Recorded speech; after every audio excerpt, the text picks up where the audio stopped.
కొత్తగా పుట్టుకొస్తున్న పార్టీలు మొదలు దశాబ్దాలుగా రాజ్యమేలుతున్న పార్టీల దాకా అందరిది ఇప్పుడు ఒకటే నినాదం, అందరిది అదే మార్గం, లేకపోతే ఫలితం శూన్యం. తెలంగాణ రాజకీయాల్లో కొత్తగా ఇప్పుడు ఇదే డిస్కషన్ నడుస్తుంది. ఇందుకీ ఆ కొత్త స్లోగన్ ఏంటి, అది ఎత్తుకోవడం వెనక కారణం ఏంటి? Target youth. కొత్త పార్టీలైనా పాత పార్టీలైనా అదే భవిష్యత్ వ్యూహం.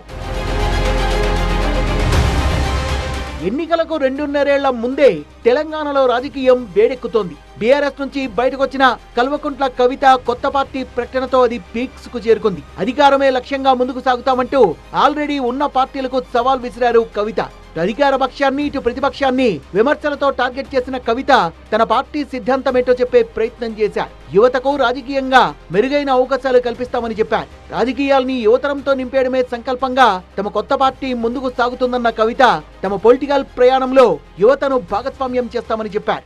ఆ యూనివర్సిటీ మిత్రులకు, పాఠశాలలో ఉన్నటువంటి వారందరికీ నేను ఒకటే ప్రపోజల్ చేస్తున్నా, మీరు ఎంత చదువుకుంటారో చదువుకోండి, ఒక్క రూపాయి కూడా మీ మీద భారం పడకుండా చదివించే బాధ్యత తెలంగాణ రాష్ట్ర సేన తీసుకుంటుంది. ప్రైవేట్ పాఠశాలలు కూడా బాగుంటాయి, ప్రభుత్వ పాఠశాలలు కూడా బాగుంటాయి, కానీ భారం తల్లిదండ్రుల మీద పడదు. అది మీ అమ్మ ప్రభుత్వంలో జరగబోతుందని, మీ తల్లి ప్రభుత్వంలో జరగబోతుందని మీకు మాటిస్తా ఉన్నా. కొత్త పార్టీ అలా అంటే 26వ బర్త్డే జరుపుకుంటున్న బీఆర్ఎస్ కూడా యంగ్ తరంకే జైకొట్టింది. తెలంగాణ భవన్లో పార్టీ ముఖ్యులతో కీలక సమావేశం నిర్వహించిన కేసీఆర్ యువతే లక్ష్యంగా ముందుకు వెళ్లాలని సూచించారు. ఇంటర్మీడియట్ నుంచి ఇంజనీరింగ్ దాకా యువతరంపై పార్టీ ఫోకస్ పెట్టాలని సూచించారు. ప్రభుత్వ వైఫల్యాలపై వారిలో అవగాహన కల్పించాలని, అంతేకాకుండా పార్టీ నిర్మాణంలో కూడా యువతకు భాగస్వామ్యం ఇవ్వాలని బీఆర్ఎస్ నిర్ణయించింది. స్టేట్ కమిటీ తప్ప కింది స్థాయి కమిటీలన్నీ రద్దు చేసి కొత్తగా బలంగా నియామకం చేపట్టాలని నిర్ణయించింది.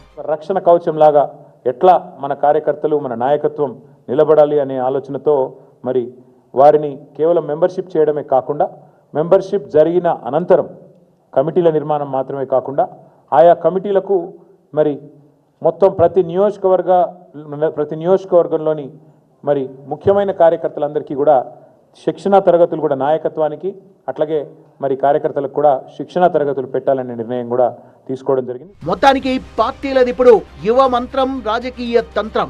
అందరి కన్ను యంగ్స్టర్స్ పైనే పడింది.